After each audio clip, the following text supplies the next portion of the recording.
بسم اللہ الرحمن الرحیم، السلام علیکم۔ قمر سلطانہ آفیشیل کے ساتھ حاضر ہوں۔ آپ سے درخواست ہے کہ چینل دیکھیے، لائک اور سبسکرائب ضرور کیجیے۔ تو ناظرین کرام، آج کی میرا موضوع ہے کہ ہم دولت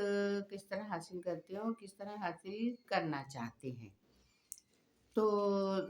اب یہاں پر ہم دیکھیں گے کہ ہم سے پہلے کئی قومیں ایسی گزر چکی ہیں جو بہت دولت مند تھی، دولت ان کے گھر کی لونڈی تھی، اور لیکن وہ دولت حاصل کر کے اس کے اندر ہی اتنے گم ہو گئے تھے کہ وہ اللہ کو بھول گئے تھے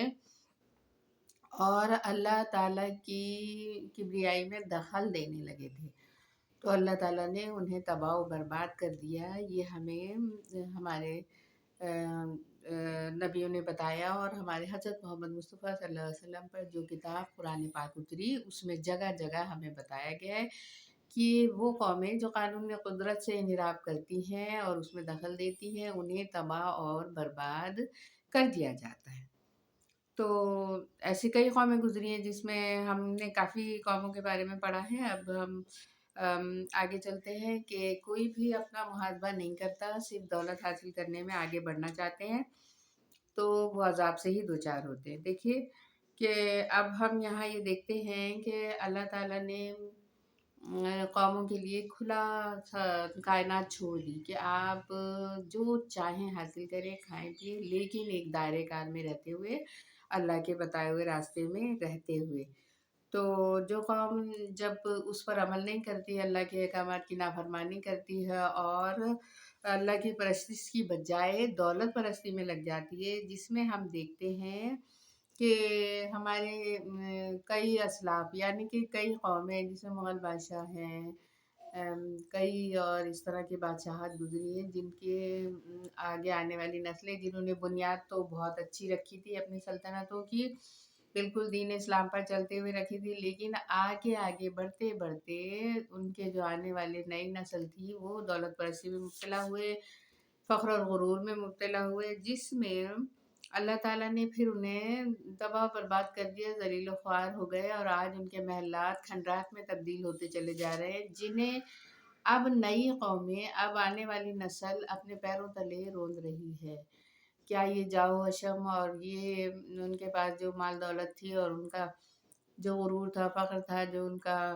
طاقت تھی، وہ ساری طاقت ختم نہیں ہو گئی؟ سب کچھ ختم ہو گیا، کچھ بھی نہیں موجود ہے، سب مٹی میں مل جانا ہے، سب کچھ فانی ہے۔ اگر ہم ہم یہ سب سوچ لیں کہ سب کچھ فانی ہے اور ہمیں اس دنیا سے خالی ہاتھ جانا ہے، صرف اللہ تعالیٰ کی فرما برداری کے مطابق جو کچھ ہم اپنے ساتھ دولت کمائیں گے ہم وہی لے کر جائیں گے، باقی دنیاوی دولت، سونا چاندی، مکان، زر اور جواہرات سب یہیں رہ جائیں گے۔ کتنی بڑی بڑی سلطنتیں تھیں، سب آئے اور چلے گئے۔ تو اس کے بعد اللہ تعالیٰ فرماتے ہیں کہ کیا یہ لوگ زمین میں گھوم پھر کر نہیں دیکھتے کہ پہلی اقوام کا کیا انجام ہوا، اور وہ لوگ قوت اور تہذیب اور تمدن میں ان سب سے بہتر تھے، لیکن اللہ نے ان کے گناہوں کی سزا انہیں دی، پکڑ لیا، اور انہیں کوئی نہیں بچا سکا۔ یہ سورۃ المومنون کی آیت ہے، جس کا ترجمہ میں نے کم از کم ترجمہ مفہوم آپ کو بتایا ہے۔ تو یہاں پہ ایک بات سمجھ میں آتی ہے کہ اللہ تعالیٰ چھوٹی چھوٹی غلطیوں کو تو معاف کر دیتا ہے، اس وقت تک معاف کرتا رہتا ہے جب تک ہم اللہ تعالیٰ کے بنائے ہوئے قوانین میں دخل نہیں دیتے۔ جب ہم اللہ تعالیٰ کے بنائے ہوئے قوانین کو توڑتے ہیں اور ان کو اپنی مرضی سے رد و بدل کرتے ہیں تو اللہ تعالیٰ جو ہے انہیں معاف نہیں کرتا، اس کی خدائی میں اضطراب پیدا ہوتا ہے اور وہ جلال میں آتا ہے، اور نتیجتاً ایسے لوگ جو نیک ہوتے ہیں، اللہ تعالیٰ کی راہ پر چل رہے ہوتے ہیں، ان میں بھی بے چینی پیدا ہو جاتی ہے، ان میں بھی وہ یہ سب کچھ دیکھ رہے ہوتے ہیں، ان کے اندر ایک اضطراب پیدا ہوتا ہے، وہ پریشان ہوتے ہیں، تو پھر اللہ تعالیٰ اپنی لاٹھی کو آواز دیتا ہے اور ایسے لوگوں کو عذاب سے دوچار کرتا ہے۔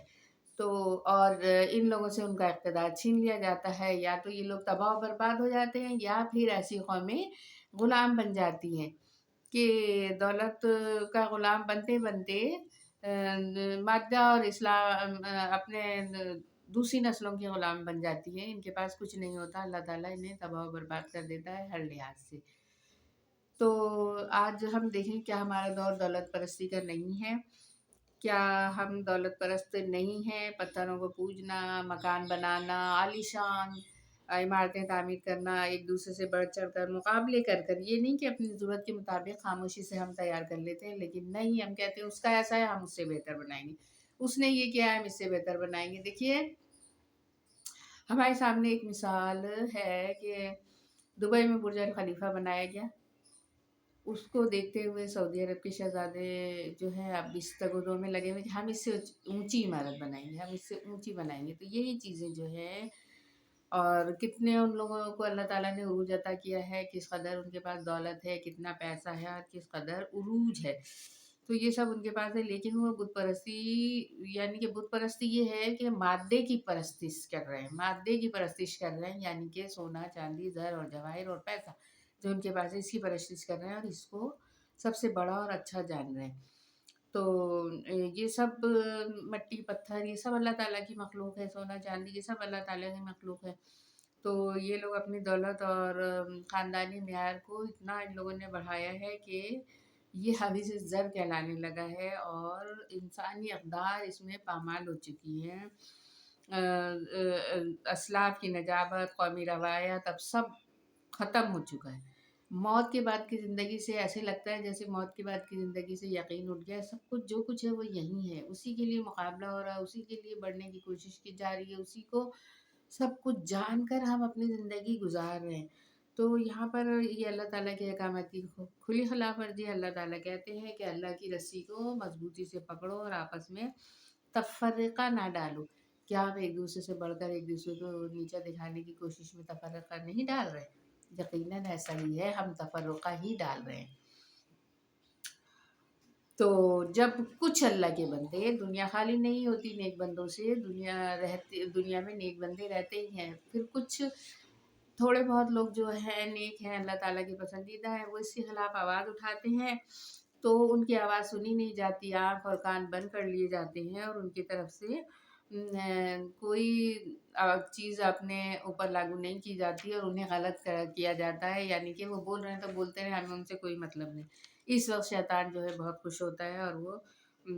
کیا کہتے ہیں، وہ اپنی خوشی میں اللہ تعالیٰ سے جو کیا ہوا وعدہ ہے وہ پورا کرتا ہے کہ میں تیرے بندوں کو بہکاؤں گا، اور بندے بہک جاتے ہیں۔ تو پھر اللہ تعالیٰ ایسے بندوں کو یا تو پھر طوفان نینو کی طرح تباہ و برباد کرتے ہیں، یا پھر وہ قوم عاد اور سمود کی طرح ان کو تباہ و برباد کرتے ہیں، یا پھر کسی اور طرح سمندر کی لہروں میں فرعون کی طرح ان کو تباہ و برباد کر دیا جاتا ہے۔ اور اللہ تعالیٰ کہتے ہیں کہ میں ان پر ظلم نہیں کر رہا، یہ خود اپنے اوپر اپنی تباہی کے ذمہ دار ہیں۔ سورہ عنکبوت میں اللہ تعالیٰ فرماتے ہیں کہ ایسے بندے اپنی ذمہ دار خود ہیں، وہ خود اپنی تباہی کو بلا لیتے ہیں۔ تو یہی ہے جو آج کل کی بات ہے کہ اللہ تعالیٰ کے قانون سے جب ہم انحراف کرتے ہیں تو اس کی سزا ہمیں ملنا لازمی ہے۔ تو ہم یہی سوچیں کہ دیکھیں جو کچھ ہے ہمارے پاس، ہم کھائیں پیئیں، عیش کریں، پہنیں اوڑھیں، مکان بنائیں، سب کچھ اچھا، لیکن دل میں نخوت اور غرور اور فخر کو جگہ نہ دیں، اور یہ سوچتے رہیں کہ اللہ نے ہمیں دیا ہے تو اس سے ہم فائدہ اٹھائیں اور اللہ کے بندوں کو بھی فائدہ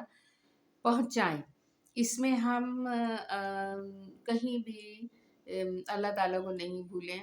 اور جو اللہ تعالیٰ کے بتائے ہوئے احکامات ہیں ان کو نہیں بھولیں۔ یہ سب کچھ کرنے میں ہم اللہ کے بندوں کو بھی یاد رکھیں، تو ظاہر ہے ہمارا مال پاک ہوتا رہتا ہے، ہم اللہ کی یاد سے غافل نہیں ہوتے، اللہ کے احکامات سے غافل نہیں ہوں گے،